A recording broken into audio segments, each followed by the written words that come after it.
Mr. Chu. Thank you, Mr. Chair, and I apologize for just coming in right now. Had a quick question with regards to the managed care organization tax, the MCO tax. Oh, we're not on that item yet? Okay, we're not on that item yet. Then I don't need to bring it up. That was your warning, your heads up that there'll be a big question for you on MCO tax. So we're holding 2 items open here. We won't be taking any action on the 10 positions for Medi-Cal eligibility data system, and we will not be taking action on the 21 positions as it's related to the workload associated with intermediate care facilities in nursing home, ICF, DDHs, and Ns. We will take action on the others, and I would ask the clerk if you would state each item. We'll vote on each of the remaining 7 items individually.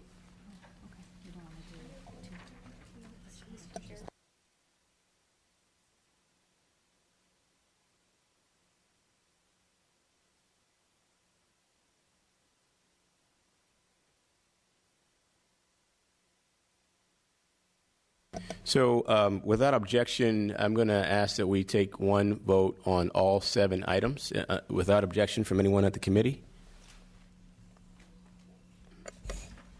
The recommended motion is approval of these 7 items, which include budget change proposals relating to the Office of Health Information Technology, the 1115 waiver activities, hospital quality assurance fee, the intergovernmental transfer and SB 208 reconciliations, Medi-Cal Office of the Ombudsman, Martin Luther King Jr., and the Cal HERS Magi Sunset trailer bill, placeholder trailer bill.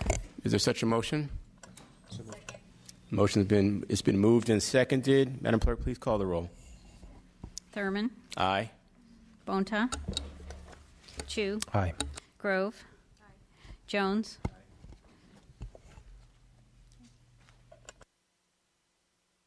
Those items all pass with 4 votes. We'll move on to the next presentation. Thank you.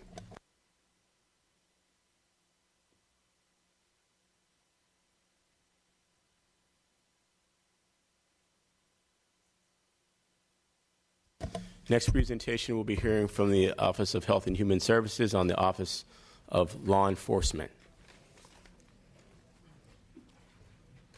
If you would, please come forward, and if you would, identify yourself, and we're ready for you when you are ready to begin.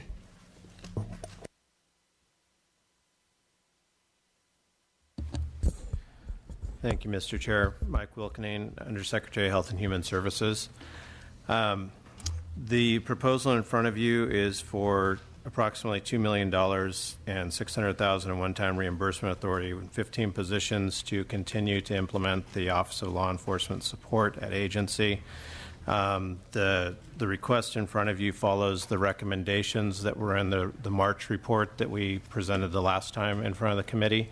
And so it's the same activities looking to establish a vertical advocate program, as well as to allow us to have the ability to do oversight of administrative actions on serious issues that occur in either developmental centers or state hospitals, and then in the most serious of incidents to have an investigative capacity at agency to have folks go in and actually do those investigations. There's a question from the committee on what the impact of the downsizing in the developmental centers would be. Currently, DDS represents approximately 45% of the cases that we see, and most of those are coming from the secure treatment area of Porterville Developmental Center. So we're not expecting that the decrease in the developmental centers actually would have much of an impact on the request.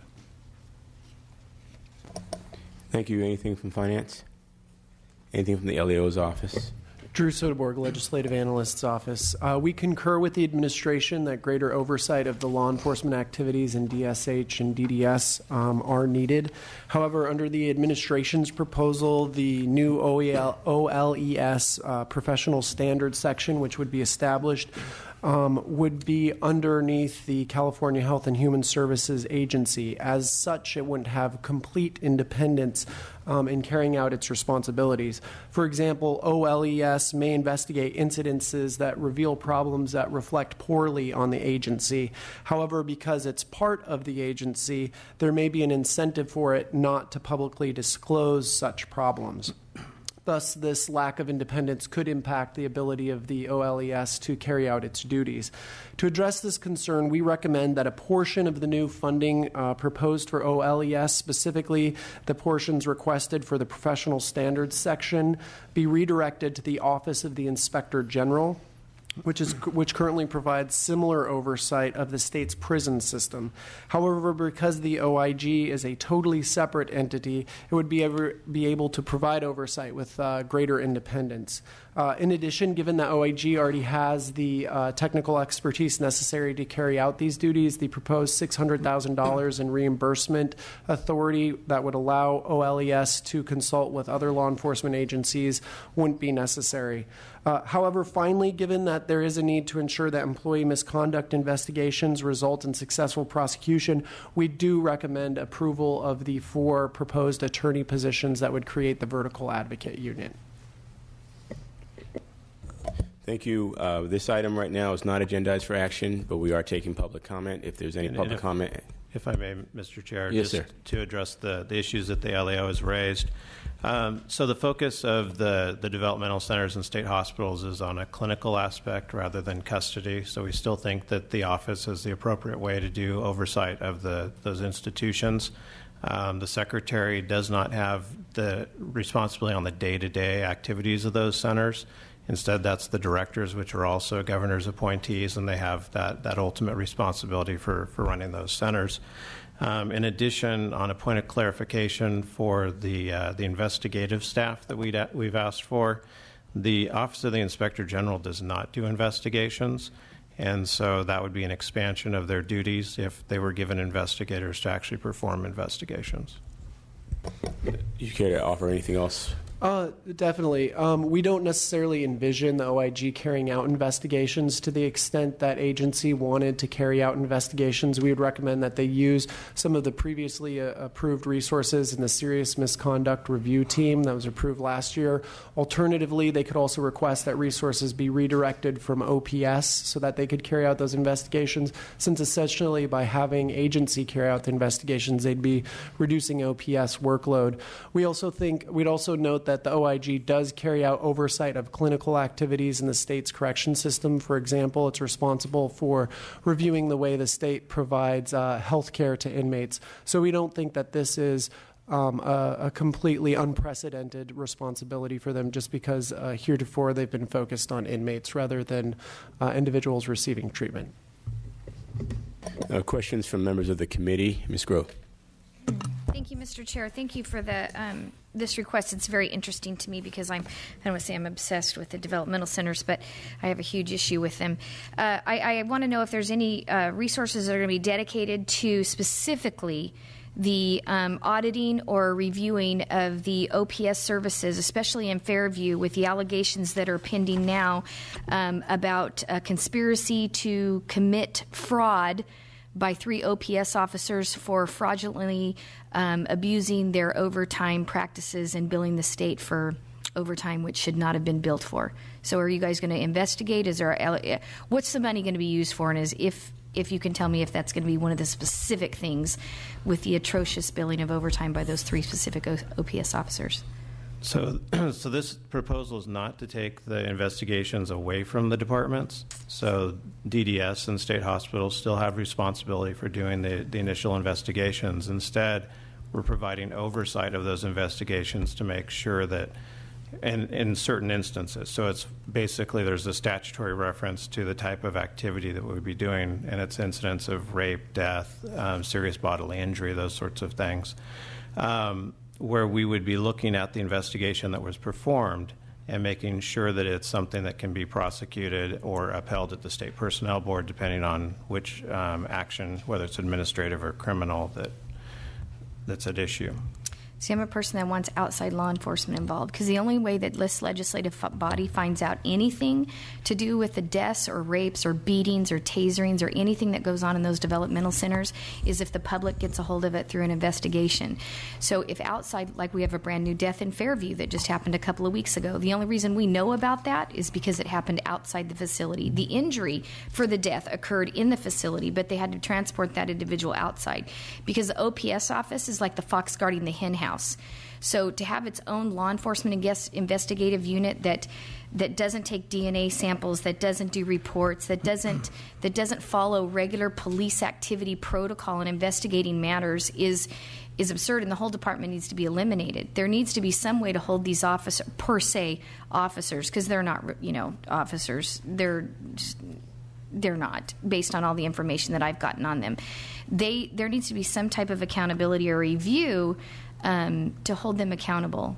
Like I said, with this brand new death in Fairview, they didn't do an investigation until 3 days later. You think somebody dies in the community, they're going to investigate right away with regular law enforcement? Why can't we have regular law enforcement investigate these things? Any death in the developmental center has to be reported to outside law enforcement. So Thank you. this item is, we're not voting on this item today. I think Member Grove's concerns are duly noted, and we intentionally are not taking action on this item so that there can be exactly what's needed, more time for review, analysis, discussion, and perhaps debate.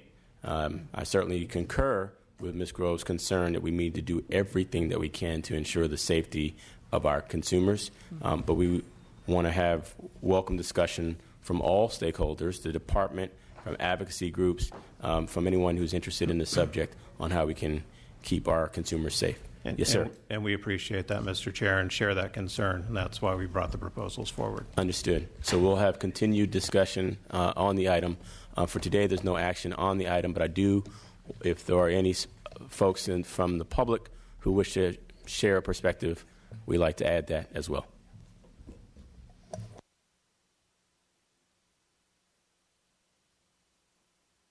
Seeing none, we will move on to our next item. Thank you to the presenters. Our next item is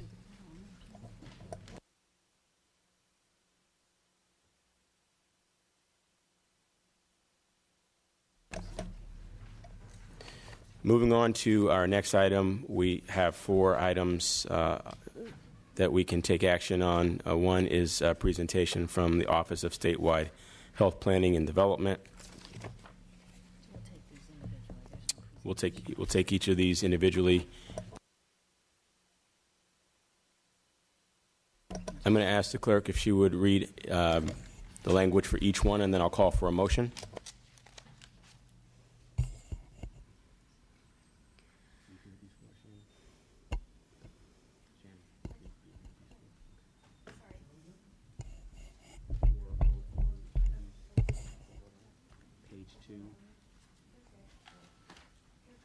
The first.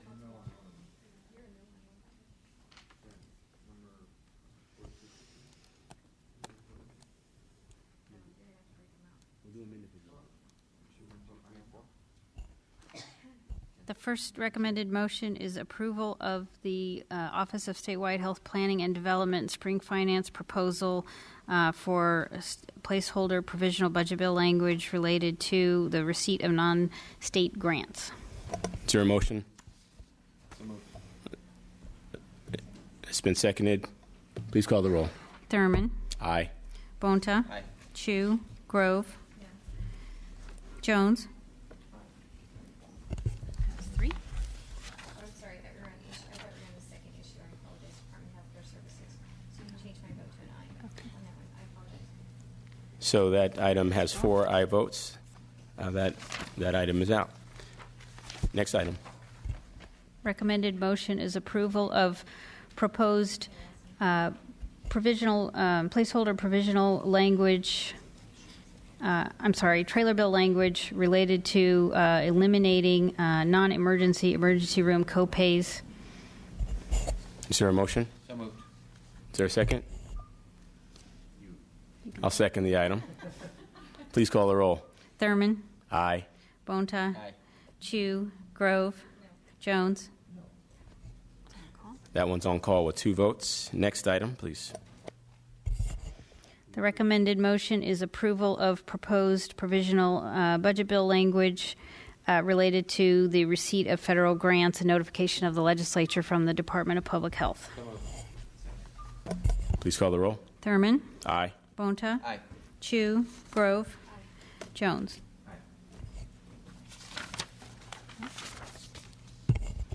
That item is out with 4 votes. Next item. The recommended motion is approval of Department of State Hospital spring finance letter related to the reversion of $14.5 million general fund savings related to Patton State Hospital Security Fence Capital Outlay Project. So moved. It's been moved and seconded. Please call the roll. Thurman? Aye. Bonta? Aye. Chu? Grove? Jones? That item is out with 4 votes. The next presentation will be on the MCO tax. We'd like to call the presenters forward.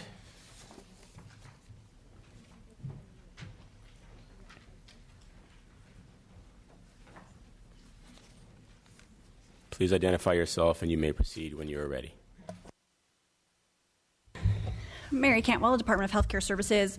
So the governor's budget proposed to replace the existing Medi-Cal managed care tax with a broad-based tax that would satisfy the requirements of federal guidance that was released last July. That guidance indicated that our current MCO tax is likely impermissible under federal Medicaid regulations because it only applies narrowly to Medi-Cal managed care plans. And CMS has indicated that states who are currently having taxes that are impermissible need to take action to come into compliance. The proposed tax will apply broadly across managed care plans regulated by the Department of Managed Healthcare and or the Department of Healthcare Services. And as noted in the agenda, the tax is proposed to be based on tiers of member enrollment at various levels. The goal of the tax is really threefold: to make sure that we have a tax that does comply with federal rules, to provide the level of funding that the current MCO tax provides, as well as fulfill the requirement to have a tax that will be able to offset the 7% reduction in IHSS hours as part of a state settlement. And then with respect to, and the third being that we did try to structure a tax that would have the least overall net impact on health plans, essentially the non-Medicaid plans who would have a net financial impact from this new tax. In terms of the couple of questions that were asked in the agenda, for future years, the proposal does allow for the departments to adjust the taxing amounts and tax tiers in order to maintain the goals of the proposal, which I previously mentioned in terms of the levels of funding necessary and ensuring that it meets federal requirements and limiting the overall net impact on health plans. In terms of the modeling, we have done a couple of things. We have shared with all plans a template that enables them to calculate the impact of the tax to their health plan using their data. The departments have used publicly available data on the Department of Managed Healthcare's website and have indicated where that data is available. We've also shared a more detailed model with the California Association of Health Plans in working with a work group of their plan members to enable us to assist them in modeling potential other scenarios, and we continue to work with them and provide technical assistance on that work.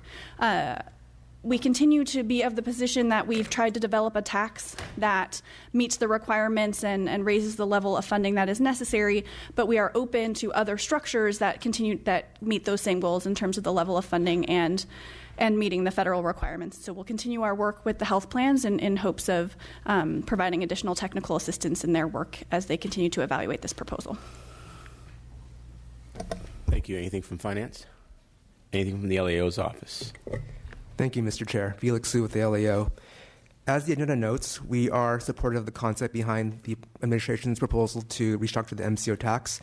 That being said, we do advise the legislature to carefully consider its impacts moving forward on debating the tax. This proposal is quite different from the current MCO tax in that it really functions as an actual tax on commercial health coverage. Now, this means that it could cause health plan premiums to go up, especially for members in mid-sized plans that don't do any Medi-Cal or much Medi-Cal business. We do recognize that this tax carries an important fiscal benefit for the state, which is why we support the concept. and we think the legislature should pass a tax by this August. Otherwise, we are potentially looking at a $250 million general fund hole to fill with regards to the IHSS settlement agreement.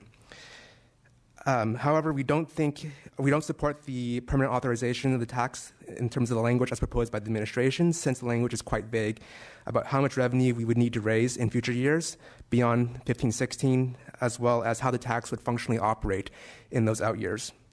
We think there are some potential improvements the legislature could explore in the language, such as setting the tax tiers and amounts for 5 years instead of 1, to provide greater clarity and lessen the complexity of administering the tax on an ongoing basis.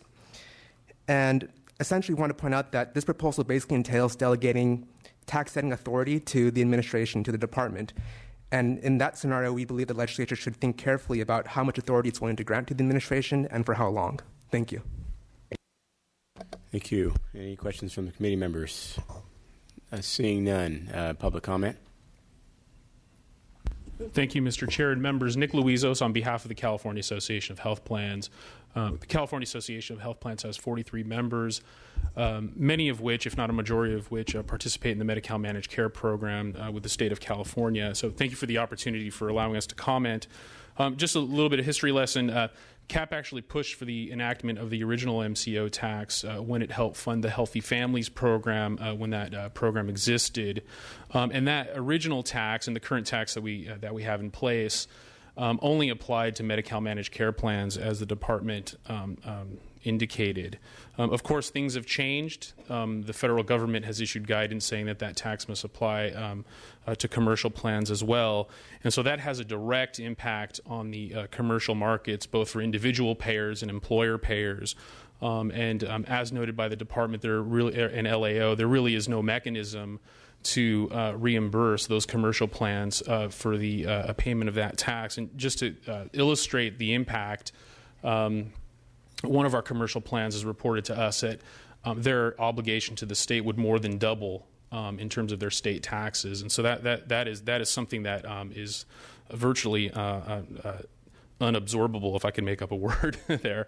And it also, the way that the state has proposed this also creates some market dysfunction for some of our plans. I mean, we would have smaller plans competing with larger plans, but paying a totally different tax rate for the same market. And so that causes some disruption as well. Now, having said that, we don't, we're not placing any blame on the state. We realize, and we don't envy their position, we realize we're here by an act of the federal government. And we are certainly sensitive to the fact that appropriate funding for Medi-Cal is certainly necessary. Nonetheless, we do have to point out that the proposal as it stands creates a lot of problems for some of my members. So we don't have a support or oppose a position as this time, as indicated by DHCS. We are working internally. We're also working with the state to see if there's some sort of alternate mechanism that could provide a similar amount of funding. I think what I'd like to leave the committee with is that the notion that we have time. The federal letter to the state indicated that states out of compliance with their federal Medicaid provider tax rules have until the end of their legislative sessions to correct any deficiencies within that tax structure. And so basically we think we have until the end of next year to do this. And we think that's important because it's better to do this right than to do it fast and to make sure that it's equitable, doesn't create market dysfunction, maintains affordability. Please. And so we'll continue our work with the state. Thank you. Thank you. Tam Ma with Health Access California. We support a broad-based MCO tax that complies with federal guidelines. This is an incredibly important funding stream for Medi-Cal. We recognize that under the current proposal, plans are differently situated and have different impacts. We support holding this item open for ongoing discussion since this is still a work in progress. Thank you. Thank you. Chair and members, Kathy Mossberg with the Local Health Plans of California. We also support holding this item open for further discussions. Our organization is part of the working group and wishes to continue to work with the state. We do understand plans are in different positions. Our folks do benefit from this tax, but understand the different positions folks are in. So please keep it open. Thank you. Mr. Chair, members, Jolena Voris on behalf of the Urban Counties Caucus. We have a support and concept position on the MCO tax as proposed in the January budget. We understand it's a work in progress, but it is linked to several key items in the budget that affect counties, including IHSS and the Coordinated Care Initiative.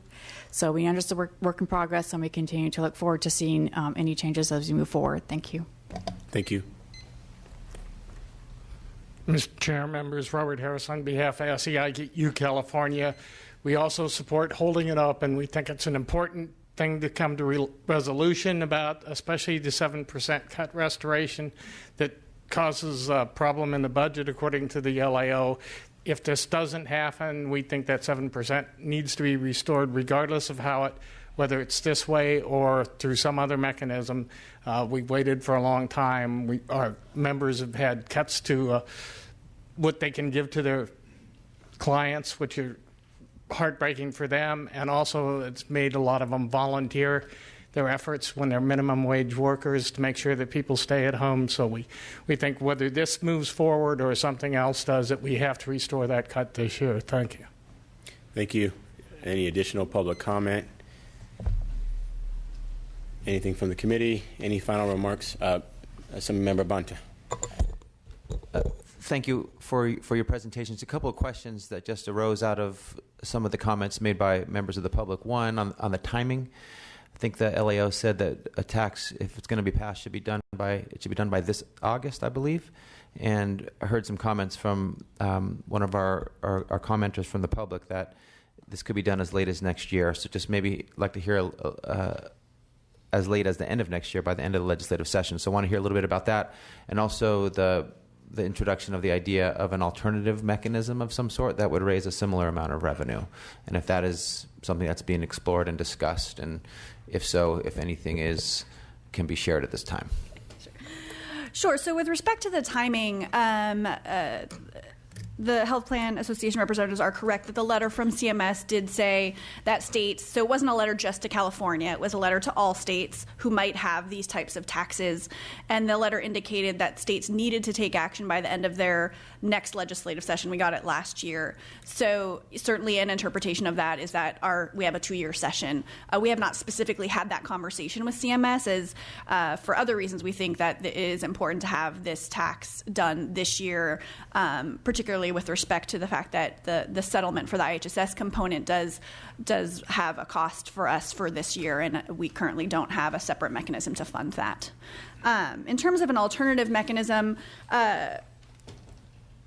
we think that there are many different ways that an MCO tax could be structured in terms of the tiers and the amount per person. The department and the administration came up with this structure to try to accomplish the goals that we laid out, and in particular, this idea of trying to limit the net impact. As has been discussed, Medi-Cal managed care plans will be paid back for the tax as a part of an actuarial requirement. So it's really the non-Medi-Cal plans or the non-Medi-Cal business of any plan where it would just be a new tax without a reimbursement. And so we structured the proposal in a way to try to put as much of the tax on Medi-Cal while still meeting the federal requirements. That isn't to say that there aren't other structures, and that is what we are offering our assistance to the health plan associations and their work group to look at what would be the impact of something else, either changing the tiers, changing the amounts, changing it from enrollment to revenue. It could be all of those things.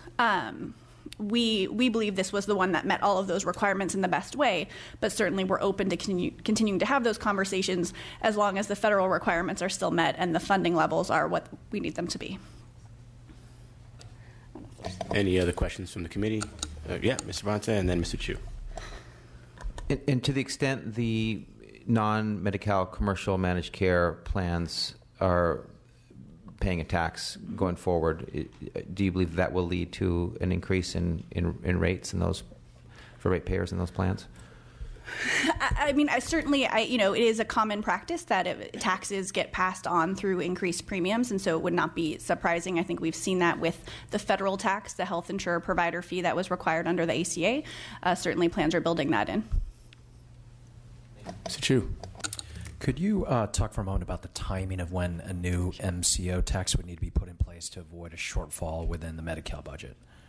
Sure. So given the sort of the combined issue of the MCO tax, so our current MCO tax, it does go through next year, through the end of the budget year, and the federal guidance indicated that states would have to their end of their legislative session, and so one read of that certainly is that we have until the end of next year. The larger problem that we believe exists, and the reason that the administration is proposing to do this tax now, is that the settlement for the IHSS component, which would offset the 7% reduction beginning in July, would not otherwise have a tax source to fund it. So that's about $250 million of general fund that's used to fund the IHSS program. So that's the more immediate need, as well as certainly going into next year with a out-year budget hole of over $1 billion is concerning to the administration. Okay, so in other words, we need to put this in place immediately. That is our perspective, yes. Okay, thank you very much. Thank you. Is there anyone here? We have two Assembly member proposals. Is there anybody here from Assembly Member Gaines, Assembly Member Waldron? Is there anyone here from Assembly Member Gibson's office? Okay, we're going to move on to stakeholder proposals, and we also have two items that are on call. We're going to lift the call for the absent members to add on. Madam Clerk, if you would, these are for the Department of Managed Health Care, issues 1 and 2.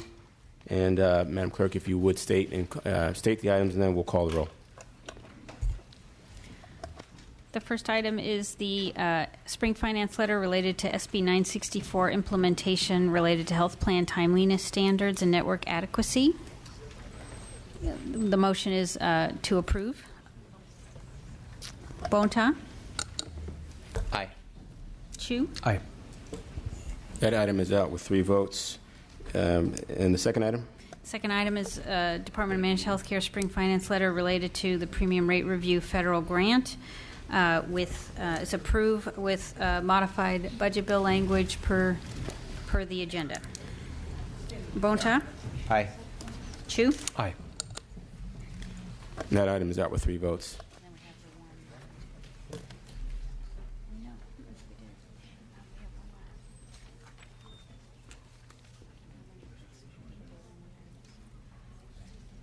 We have one other item we're lifting the call for absent members to have a chance to vote.